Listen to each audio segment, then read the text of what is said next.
বীরে জোড়ান্তে কোন পাতলা ইলিশ আসতে দিয়া দেই কালকে আবার বৈশাখ বাপ সাপ দেখে আমগো মনে হয় কি লাট সাপ গরিব মানুষের।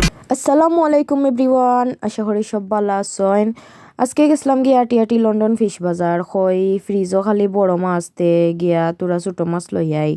আর বুঝরাই তো আমরা বেটি মানুষ একটার লাগে বারইলে 10টা দেখমু লইমু। আর সংসারের টুকিটাকি জিনিস তো কতটা লাগে। তো লন্ডন ফিশ বাজার আসলে সকল সময়ও যায়, কারণ এখান থেকে মাছ আনলে বা কোনো জিনিসও আনলে বাদ কিচ্ছু পাই না। বিশেষ করে মাছ ফসা তো পাইও না। ইভেন তারার মাছগুলা খুব ভালো কোয়ালিটিফুল।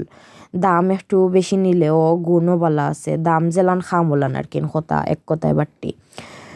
তো আমার করতে কি 15 মিনিট যাইতে, বেশি সময়ও লাগে না। আটি আমরা জমাইবও গেছি কি। তো ফয়লাও লই লিছি আমি লতা একটা, এর বাদে মুকি আর উড়ির বিচি আর কি। ফ্রোজেন গরো আখটা ধরিলেও তরকারি কারি তাহলে না রান্ধিলেই লাই। এবার দিদিকে আমার জামাইয়ে চিরাও একটা লই লিছো না, তা বাজা চিরা। তো আমি চাইছিলাম বড় ইসা নিতাম, জানে খর বড় ইসা খাইতাম গলদা চিংড়ি একটা আর কি। তো 1 প্যাকেট লইলাম আর বিস্কুট লইলাম একটা, চাল লগে একটা খাইলাম। বাদে দেখলাম খেসরি মাছ। আসলে খেসরি মাছ তো ভালো লাগে খাইতে। কমলার বাকল দিয়ে রান্ধিলে তোরা জাল দিয়া যে মজা লাগে। লইলাম খেসরি মাছ একটা। ফ্রিজও আসলে জাগাও নাই যেন অতটা নিতাম মানে 3টাও লইলাম মনে। এর বাদে অন্য দেখলাম সর ফুটি ছোটো ছোটো হইতে 1 প্যাকেট নেই গি বিরান করিয়া খাই মনে মজা লাগে একটা বিরান করি ঠানাইয়া বিরান করলে। বাদে দেখলাম ফাবিয়া মাছ একটা করিয়া লইতাম পারলাম না, তো ছোটো ছোটো আর 1 প্যাকেট রানলে লাগে কম হয়ে যায় বা একদিন যায় না, তো 3 প্যাকেট লই নিলাম।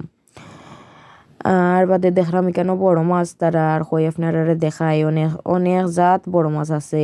বিশেষ করে ইলিশ মাছ তারার দোকানের খুব ভালো লাগে। বাংলাদেশি ইলিশ মাছ আছে, তো রৌ আছে, গোয়াল আছে, সকল জাতও আছে। বাদে আমার পরোটা লইলাম একটা, কারণ সকালে বা রাতকেও মাঝে মাঝে পরোটা খাওয়া হয়। আর এখানে মশলা দেখলাম আমার কারি পাউডার লইতাম, কারি পাউডার শেষ হয়ে গেছে। তার দোকানও মিট আর চিকেন বাদ দিয়া সকলতা আছে, সকলতা ফাইবা।